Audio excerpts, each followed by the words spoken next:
over the years, and our guest today started his career in the U.S. Congress. Actually, at the same time I started my career here at LCC. We have that in common. And over those years that he's come out to LCC, I've had a lot of people, say, "Gee, boy, it's really great. You're able to get Congressman DeFazio to come out to your classes." What a lot of people don't realize is that there have been times when I haven't even requested. His office has actually said, "Peter would like to come out and speak to your students." And it's like, "Oh, I don't think so." No, that's right. But I think what it speaks to is the connection that he has had to this institution and all educational institutions. But I've seen over the years some of my former students become interns, later staff people, both in legislative and campaign offices. Many years ago, with regard to congressional pay raises, Peter gave his pay raise to set up scholarships for LCC and other educational institutions. And so, and I know how much he likes coming out here. I don't want to compare how much he likes coming here versus our other school, but I know that he's really appreciated that. So his opponent for the U.S. House just announced yesterday, if you saw it in the paper, and I know there hasn't been a formal announcement from Peter's office, but one thing I'm pretty sure is that when that happens, he won't be soliciting donations of your bodily fluids or urine or anything, as his opponent has done. I know that was a cheap shot, but anyway, it's always an honor and a pleasure to have him come out here. So please join me in welcoming 4th Congressional District Representative of our own, Congressman Peter DeFazio.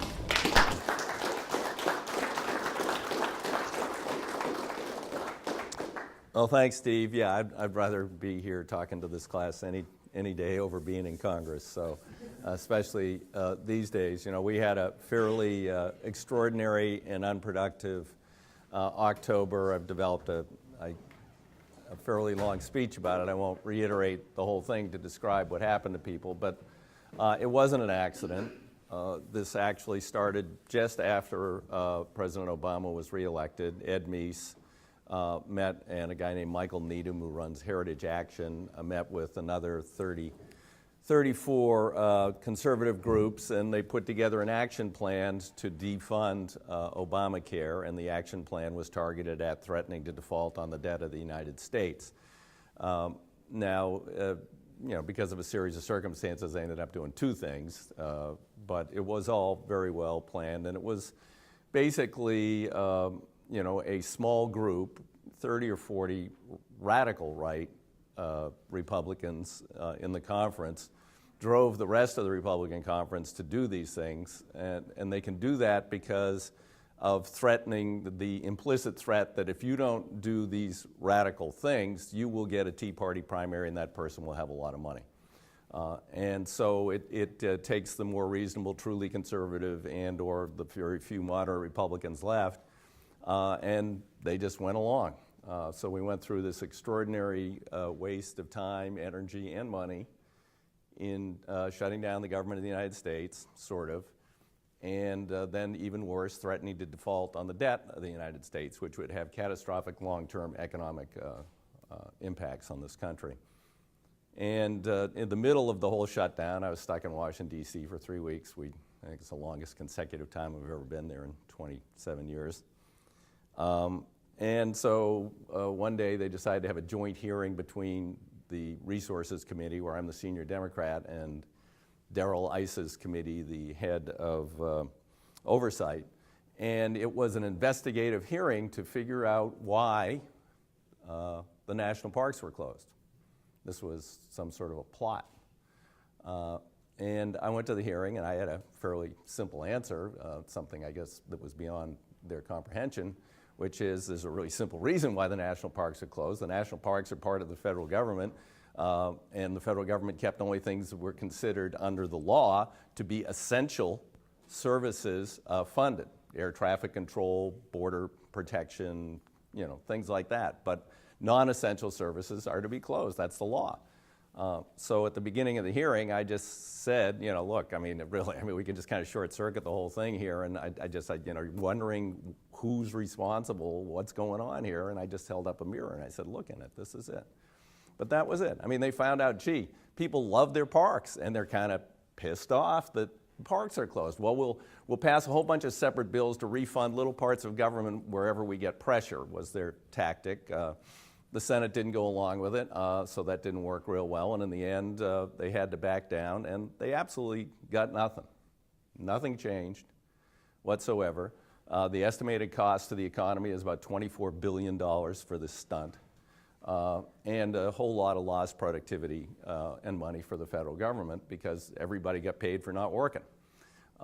So what they got was, they tout is they get an agreement to go to a budget conference. Well, actually, the Senate had passed a budget in May, and the Democrats in the House, were in the minority, have been trying to force the Republicans to go to a conference to discuss the differences over the budget since May in the House. But they refused to do it because they're afraid that we would, when you go to a conference and the conference drags on, the minority can offer what are called motions to instruct every, I think it's every 10 days that the conference drags on.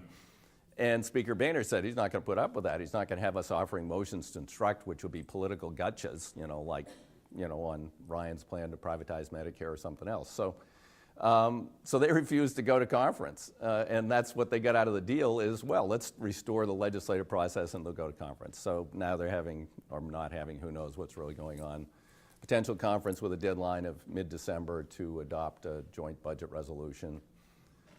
Deadline of mid-January for temporarily funding the government, and a deadline in February for the debt limit. People always ask me, do you think they're going to do it again? I don't think so. It didn't work out so well if you look at the polling. Their leaders don't want to do it again, whether they can be driven by the likes of Senator Cruz and Senator Lee and this 30 or 40 Republicans. That's to be seen. I mean, at any point, Speaker Boehner could have forestalled the whole thing. The Democrats would have voted for funding at the Republican levels, which were reduced, continuing government.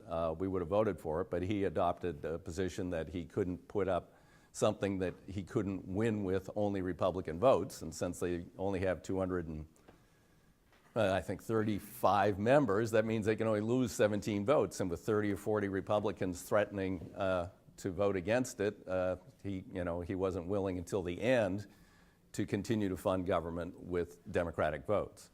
And that's what we ended up doing. 87 Republicans voted with all the Democrats to reopen the government and not default on our debt. So this is kind of a new low. It's really, really very unfortunate that things have come to this, but it really is all about money, and the Supreme Court, Citizens United, and everything that's come from that. As I was driving in this morning, there was an NPR story where they're tracking these 501c4s, these social welfare organizations, which the IRS messed this up to begin with. They said, well, you can spend up to half your money on political issues, social welfare organizations. And many of them spend 100% on political, and the IRS has never enforced it until they botched this whole thing over the 501c4s that were formed to fund the Tea Party. I mean, this has been a problem long before that, and they should have been enforcing the law long before that, and they should have been enforcing it uniformly. And social welfare organizations should do social welfare. You can do a 501c3 if you want to do politics.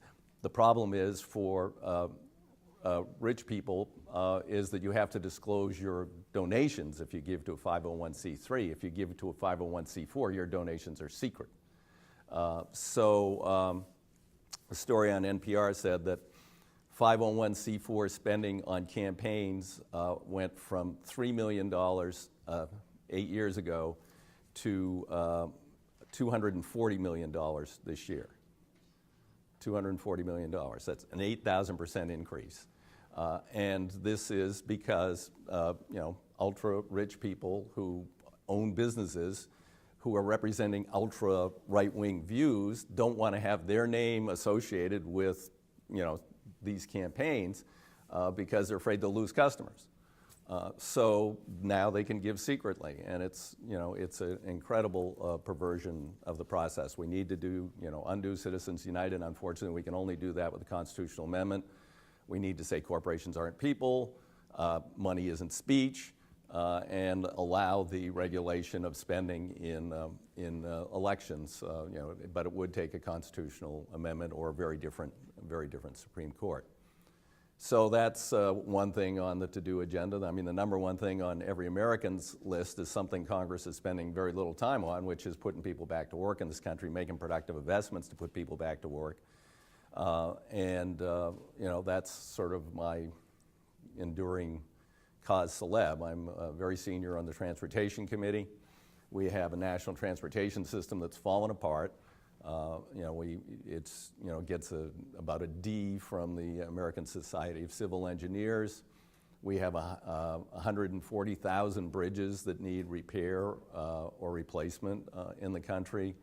40% of the pavement on the national highway system is deteriorated to the point where it's causing damage to vehicles.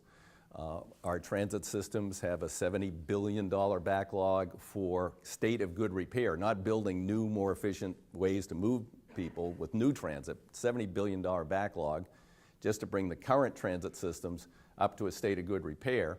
And actually we're killing people. In DC, they built fairly early on a light rail system, and it's so outmoded now they have cars that really don't work anymore, so they put them between the other cars. The braking systems don't work, and then they run the trains around with cars on either end that work, and didn't work out so well about 2 years ago, and a bunch of people got killed. That's how bad it is. If you look at the Chicago system, they're actually propping up. They have places where the L has to run at 4 miles an hour because they're propping up the tracks with wooden beams. I appreciate they're using wooden beams because we produce wooden beams out here, but really we should replace it with concrete and steel. And the good news is if we made these investments, that we have the strongest Buy America requirements of any part of the government, way stronger than the Pentagon or anybody else for transportation. So you're not just going to get construction jobs, you're going to get engineering jobs, technician jobs, you're also going to get manufacturing jobs, you're going to get high-tech jobs because a lot of all the new transit stuff is all high-tech.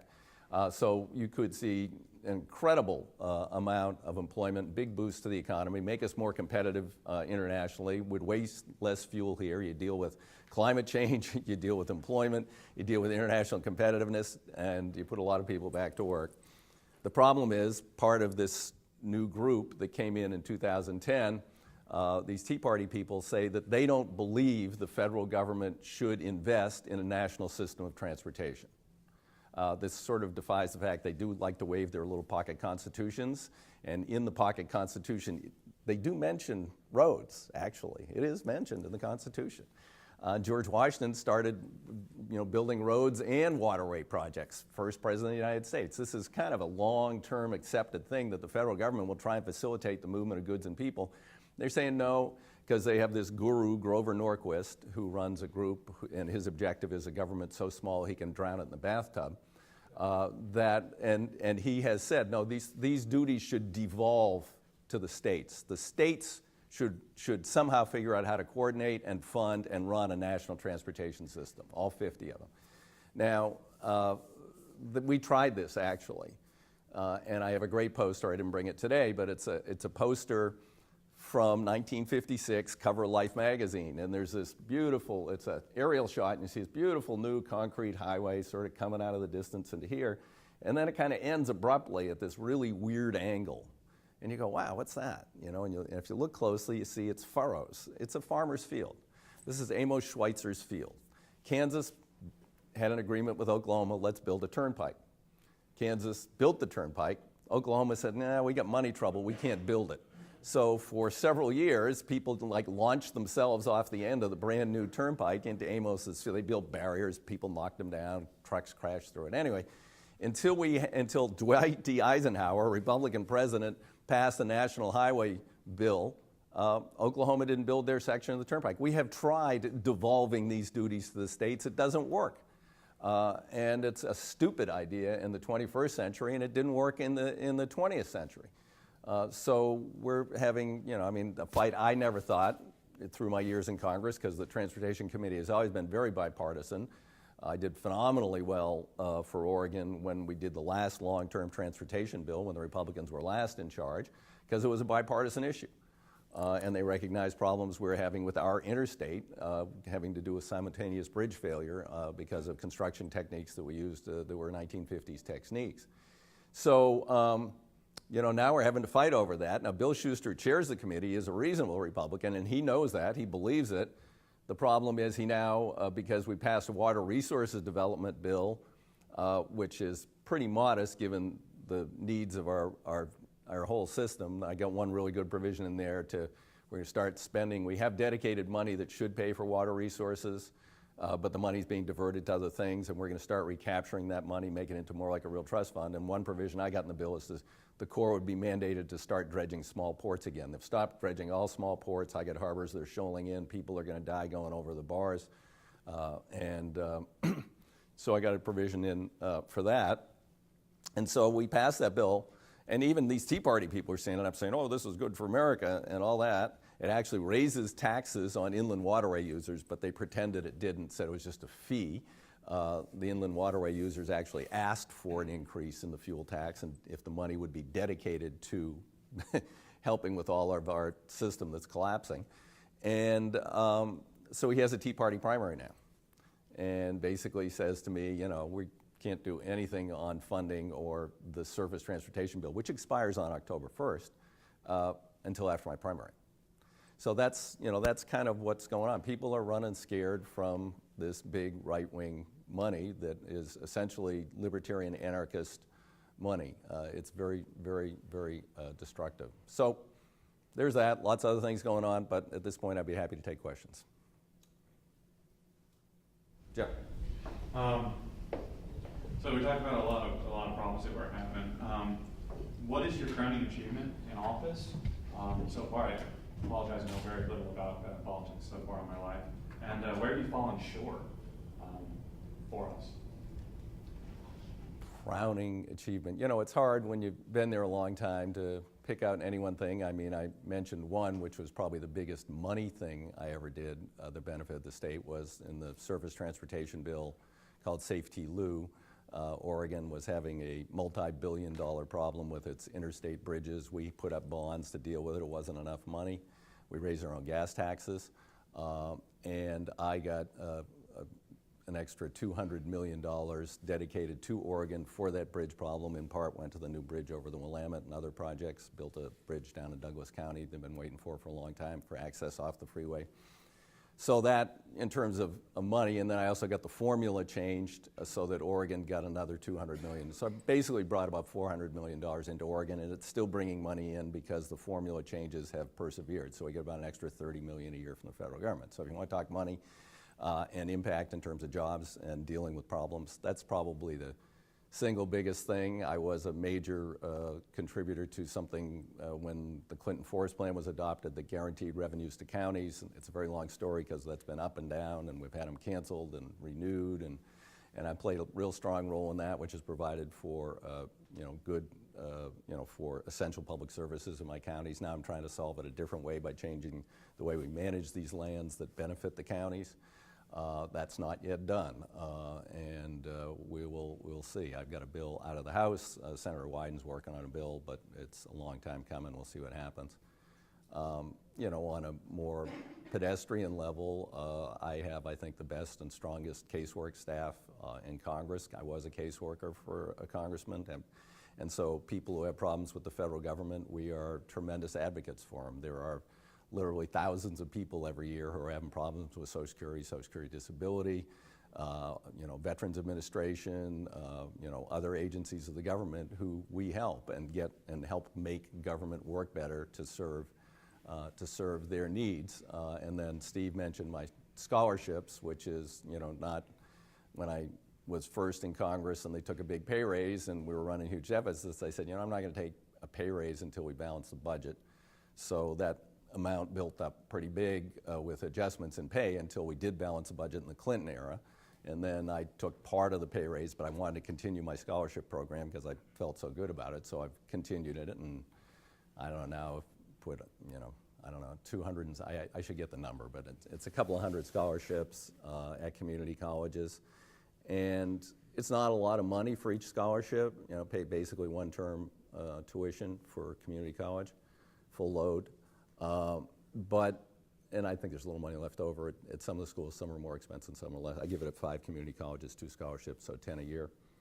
And I've met people who got the scholarships. One of my first scholarship recipients was a guy who worked in a mill in Coquille. He went to work in the mill, dropped out of high school. He said, hey, raised a family, I had an RV, I had a boat, had a nice house, everything was great, and then the industry started going down, the mill laid him off, and he went back and forth 3 times, and then finally said, I got to do something else. And he decided to get an education. And he got his GED, and then he was getting his 2-year certificate. And the mill opened up again and offered him his job back, and he was about broke. And he said, and I got your scholarship. He said, it was just enough. I said, no, I'm not going back.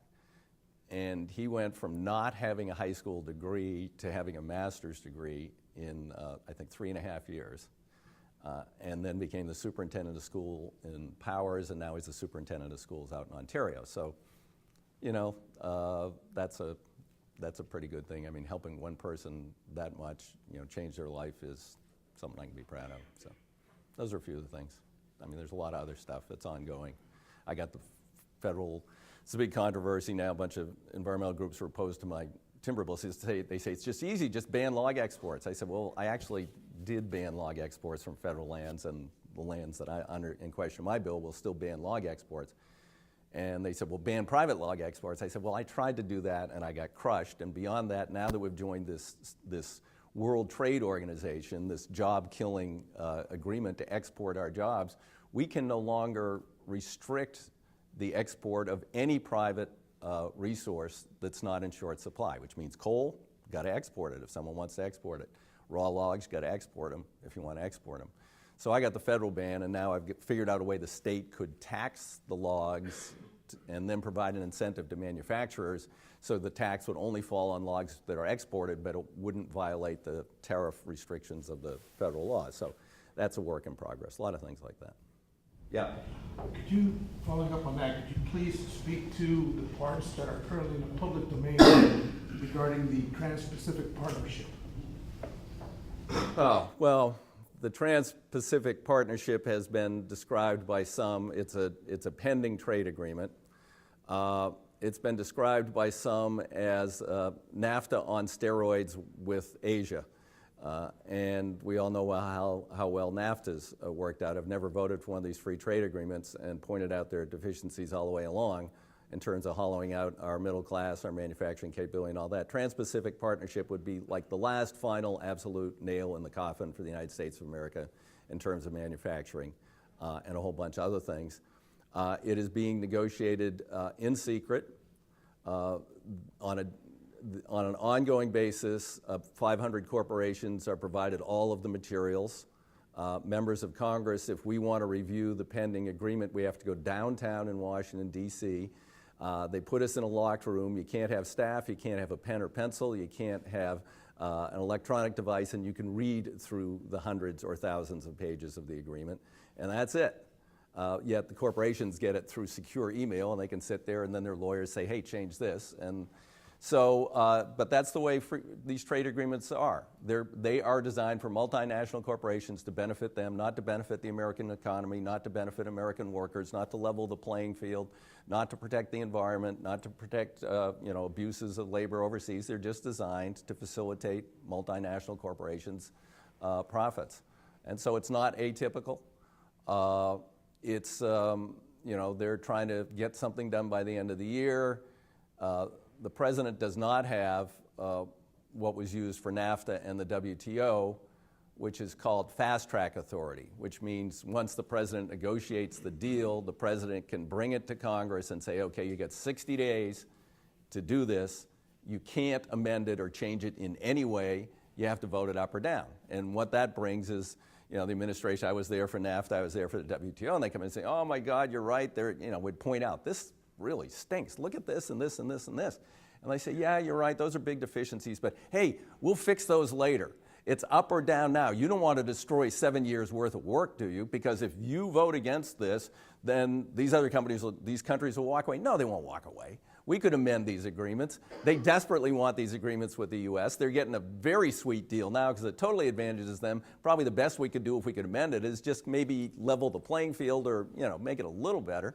But we have never been allowed to amend a trade agreement, and the Republicans are now talking about giving the president fast track authority. We have a bipartisan problem on trade. It is unfortunately Democratic presidents and a minority of Democrats who will side with virtually the unanimity of the Republicans to push through these trade agreements. So Obama is now fostering the TPP, which was begun during Bush, just like Clinton fostered NAFTA, which was begun under Reagan, which is very unfortunate that they don't get it. But we almost beat NAFTA, came very close.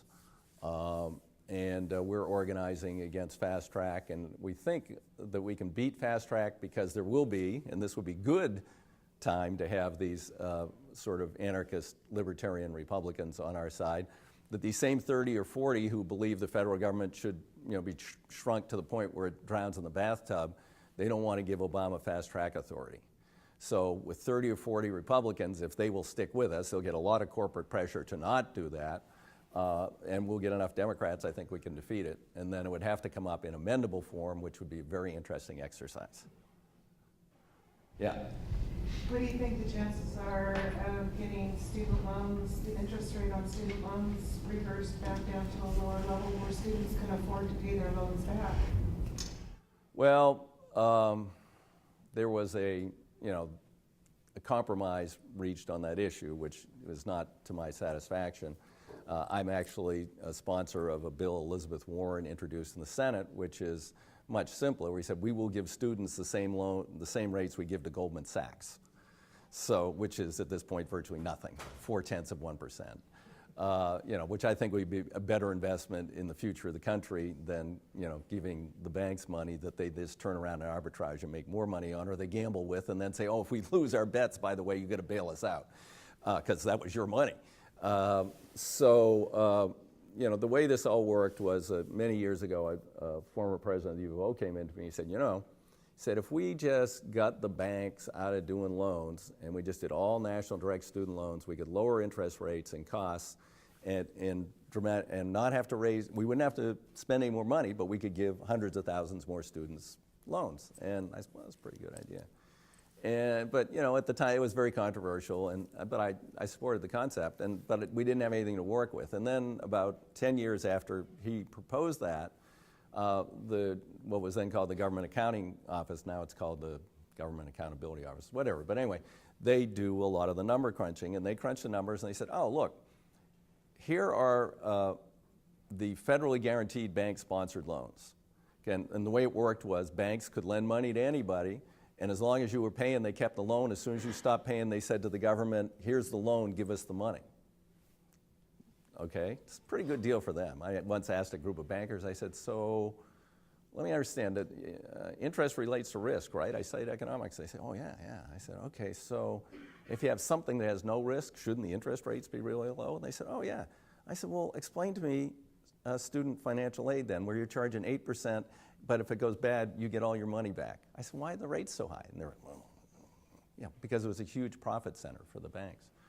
So the study by GAO said for every dollar the government gave to the banks to subsidize these loans, we got back 83 cents for the taxpayers. And for every dollar that we lent through universities directly to students, we got back $1.03, i.e. we ran government like a business and we made money instead of subsidizing business and losing money. This was a huge pitched battle, and when the Democrats took over in 2006, we fixed it. We said, okay, finally, we're going to fix it. Did away with the bank-sponsored loans because the banks were weak at that point because they just had the collapse on Wall Street, so we could beat them. And we said, we're going to put all the money over here in direct student loans, and we're going to save so much money that we're going to dramatically increase Pell Grants with that money. And we're going to have low interest rates. And we're going to allow people to work these loans off. Like, if you you can get a certain percentage forgiven every year if you go into a public service job, et cetera, et cetera. So really progressive and good reform. Unfortunately, we only held the majority for 4 years, and then when the Republicans took back over, they said, oh, we got to go back to bank-sponsored loans, this stuff about government interfering in the free market. And I'm like, yeah, we're going to go back to subsidizing banks. So anyway, we've been fighting over it since. Unfortunately, the legislation we passed, most legislation isn't permanent, expired while they were in charge, and then we had a huge fight over it.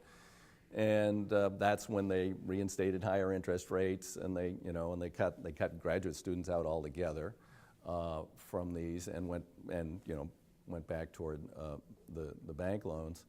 And we're still fighting over it. There was a compromise earlier this year, because this has been an ongoing conflict, where the Republicans essentially adopted the Obama plan, which does temporarily lower rates, but there's a potential for substantial escalation in the future, and hopefully we'll take back over again and just say to hell with that, and now let's go back to doing what we did before, which is really simple. We're going to give everybody a direct student loan, we're going to give them a really good interest rate, they can work it off, and we'll use all the other money we save to fund other scholarships, Pell Grants and stuff. So, other questions? Yeah. I was curious, what's your opinion of that there was a delay for Congress and big corporations for the Affordable Care Act, but not average? Well, the problem is the Affordable Care Act was written by the United States Senate, and they can't write legislation. They are notoriously bad at writing legislation. And the House bill was much simpler, much more straightforward, had national exchanges for everybody, had a public plan, nonprofit option, had my amendment to take away antitrust immunity from insurance companies. So we ended up with this. It ended up in the end being take the Senate bill, fix it later, or don't do anything and collapse and have 52 million people with no prospect of having insurance. So a number of us reluctantly took it, and we figured, okay, well, we'll fix it. Well, then we lost the House, and the Republicans don't want to fix it. So one of the provisions that relates to employers is very problematic, because you have to measure whether or not you're providing adequate health insurance on the income of your employee, but if they have dependents, it has to be on the income of the family. And the employers started saying, wait, how are we going to find out the income of a family, and know whether we're meeting the test? And the answer is, wow, actually under current law, you can't. So they had a very good point saying, this is crazy. How are you going to enforce this? There are going to be all sorts of problems. So the Obama administration is trying to rewrite the regulations to figure out how to deal with that. So it wasn't the pressure of big corporations the normal way, like in a trade deal or something where they're getting what they want. It was actually practical.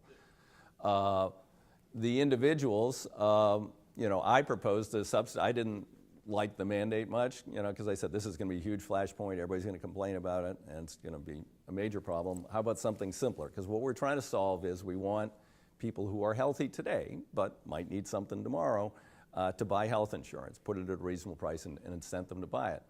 And what I proposed instead was something called personal responsibility provision, which just said, fine, you file your taxes, there's a form. The form says, I understand it's my responsibility to provide for my own health insurance. Further, if I don't have health insurance and I incur costs beyond my means, those debts will be non-dischargeable in bankruptcy and follow me for the rest of my life. And I will not be eligible to go to an exchange for 3 years and buy a policy that excludes pre-existing condition. That was in there for the insurance companies, because they're saying, wait a minute, if you do this, then people will run in as soon as they get sick and buy a policy, and then we just lose money on it. So I said, okay, we'll give a 3-year exclusion.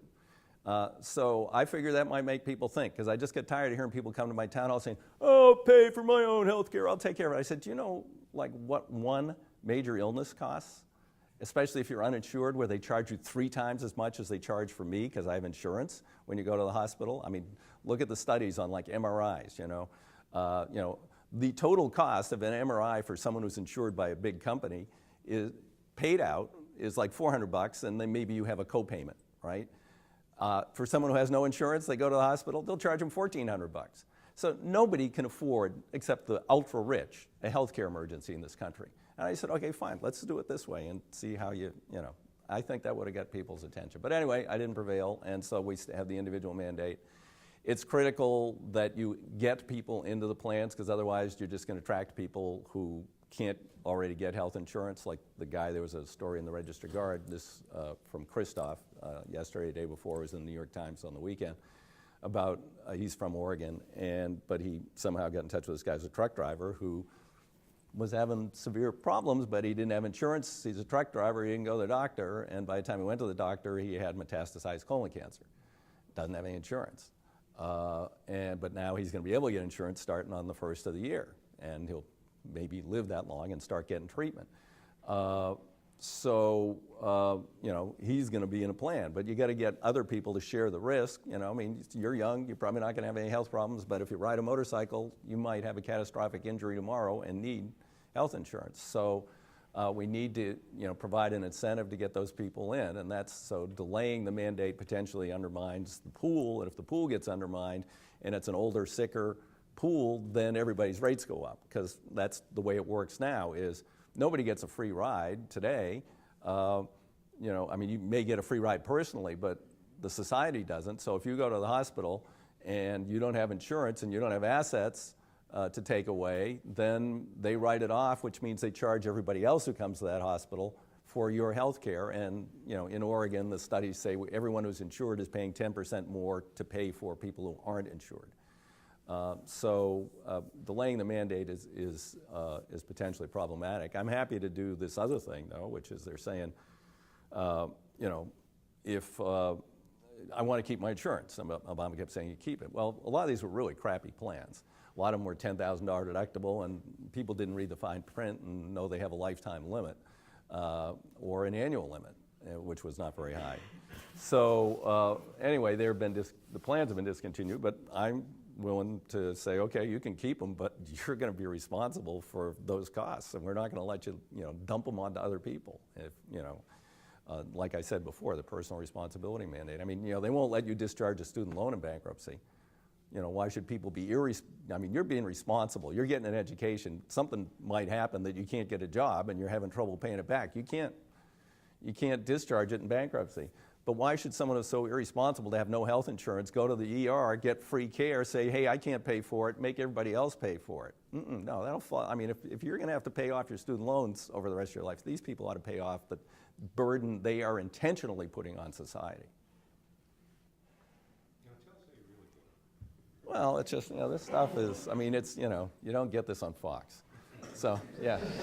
Now, I heard one of your colleagues recently say that, this was Louis Gohmert from Texas, you may be familiar with him, but in one of his, I'm thinking, lucid moments, said that one of the reasons the focus is on Obamacare is to keep immigration from being dealt with. Can you tell us what's happening with immigration right now and why the Republicans are so afraid of it? Well, it's back to the first equation I talked about. They've got 30 or 40 of the right wing who are saying, no way, no how, we won't vote for it. And if you people move it, then you'll all have opponents in the primary, at least in these the Republicans were masterful in that they took over so many state houses in 2010 that they rewrote they gerrymandered Congress very artfully. So there are only like 17 Republicans who are really potentially vulnerable, which barely would get us to a majority, and then another maybe 1 or 2 dozen who are possibly potentially vulnerable because they drew the district so red. Well, if you draw a district that is bright red, what does that mean in a primary? It means the person furthest to the right is going to be advantaged given the Tea Party participation in the Republican Party. They have a big political problem with immigration. On the other side, they have the business community saying, hey, wait a minute, this is a mess, you got to fix it. It's a drag on the economy, it's blah, blah, blah. And then you have, there's still some compassionate Republicans left, who say, well, look, I mean, we've got to solve this problem. I mean, look what it's doing, splitting up families and all these other problems. So at the moment, they're just holding their breath. I mean, they've floated a few ideas, like Bob Goodlatte, who's really not a Tea Party guy, but had a Tea Party opponent last time, will again this time, chairs Judiciary, float the idea, well, maybe we'll give them legal status and then we'll figure it out later. so they float these little balloons and they're getting shot down so far. So what we did in the House, they had a bipartisan group that for months was trying to negotiate a bipartisan approach for the House. And it finally broke apart. Two of the Republicans pulled out, and so that ended. So when that ended, the Democrats decided to introduce the Senate bill with one change, and that one change is we're not going to spend $40 billion on the border security. You don't need to spend another $40 billion on border security if you adopt what's in that bill. And what's in that bill is going to break the principal reason for illegal immigration, which is within 5 years of the adoption of the bill, nobody's going to be able to get a legal job or legally employ anybody who isn't legally in the country, because that will be a required screening for everyone who applies for a job anywhere. And if as an employer you knowingly hire someone who's here illegally, you're going to get slammed with fines, big fines. So that'll solve most. It's the jobs magnet. People don't come here to go on vacation or collect welfare. They come here mostly because they're desperate and they're trying to find jobs. So anyway, so I don't think we need to spend another $40 billion. The base bill already enhances border security. We don't need, that was just thrown in to get a few more Republican votes in the Senate. But otherwise, it's the same as the Senate bill. It's a very tough bill, very tough bill. There are people who are residents, legal, born in the U.S. residents, who would not be able to, they would have a very hard time meeting the qualification requirements of that bill if they had to apply for citizenship again. Because you can't collect any benefit programs. You have to be continuously employed at a job that pays you above the poverty level. You can be unemployed for no more than 60 days. I don't know what happens if you're unemployed for 60 days, but anyway, this is all in the Senate bill. It's a very tough bill.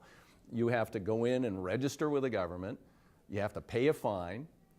You have to set up a plan to pay your back taxes. You have to have a background check. And then you get a temporary card. And in 5 years, you got to go back in again and do another background check, pay more fines, continue to be employed, or be going to school, or join the military. And then if you get, and have another background check, and if you get to 10 years and you've done all that, at 10 years, you will be able to get in the queue with a green card for legal immigration, which can happen before the 13th year. So this is not exactly, people say, oh, it's amnesty. I said, wow, that's amnesty? That's pretty tough stuff. But at least it is a potential possible pathway to citizenship. And it does give people who come in and register protection of the law. They can't be any more paid sub-minimum wage or be otherwise abused in the workplace, which goes on very frequently now because these are invisible people who can't complain to the Department of Labor when they're abused. But at the moment, it doesn't appear that there's 184 Democrats on the bill. One Republican, there's about 12 Republicans who've been targeted by, politically by a group that's organized on this, saying, look, your district is majority, Latino, and you got a lot of people here illegally, and so they're now turning their focus onto 12 Republicans. One of them has already said he's going to co-sponsor the bill because it's like, oh yeah, okay. And but that still only gets us to 196. You got to get to 218. So it's a very difficult prospect. So if you get minimum wage, is that enough to get you above poverty level? Minimum wage, depending in Oregon, individually, yeah. Federal minimum wage, I haven't figured out. Maybe not. I don't know. But certainly in Oregon, you might have to have two jobs. So anyone who hasn't asked a question, then I'll come back to you. Yes. Why most of the illegal immigration are required to, not required, but it's like easy for them to file their taxes. They get the IT and identification and they can do their taxes every year. Why, if they can do that, they're not going to be eligible for the Obamacare? Because that's a provision in the bill that says that, if you're not a legal resident of the United States or a citizen of the United States, that you can't get the benefit. So. Now, would they be required to pay the fine every year when they file their taxes? If they get on this, and that's the other thing, is this is a very tough bill. It says they can't get federal benefits until they get legal status, which takes 10 years if they do everything right. So it's very tough. It's a very tough bill. So, but that's the only way that they could get it through the Senate, and you know, and we can't even get that through the House. So yeah. What? It probably no surprise that homelessness in Lane County has been an issue for a long time, and recently we've been seeing these camps pop up in our city, and even more recently, Kitty Piercy Council has approved to have more of these camps set up for people to come in and sleep. And a lot of the city doesn't like these camps. They don't like the way they look. They don't like the amount of money that we have to pay in our state taxes to clean up after them after they're gone. Do you agree with Kitty Piercy's decision? Is there a better way to go about this? If I had the solution to homelessness, I'd be sitting in the White House with my feet up on the desk. It's a very, very difficult issue. There's a whole lot of causes. Some of it has to do with lack of mental health, availability of mental health treatment in this country. There's a lot of people, there's a lot of veterans who are homeless. We do have a program targeted toward them. We are making some pretty good progress there. But a lot of that involves people who've got PTSD, and they're just, you know, they need help. And a lot of other people have substance abuse or other problems. So, and some people are made homeless, you know, I mean, their families are homeless because, you know, they lost the job, they lost the house, whatever. I mean, there's a whole broad range of people. There's no easy solution to something that is broad as it is. I mean, a lot of people, you know, put the sort of roots of homelessness at the deinstitutionalization of mentally ill people, but on the other hand, if you look the way those institutions are being run, that wasn't great either. There's something, you know, we're trying to build more community-based care for mental health treatment, those sorts of things. You know, temporary shelters. I got to say, that you've got to figure, I mean, their one thing the city has done that's really targeted is this one site on city land. The one you see on Franklin Boulevard is not sanctioned by the city, nor I believe is the one in front of the federal courthouse.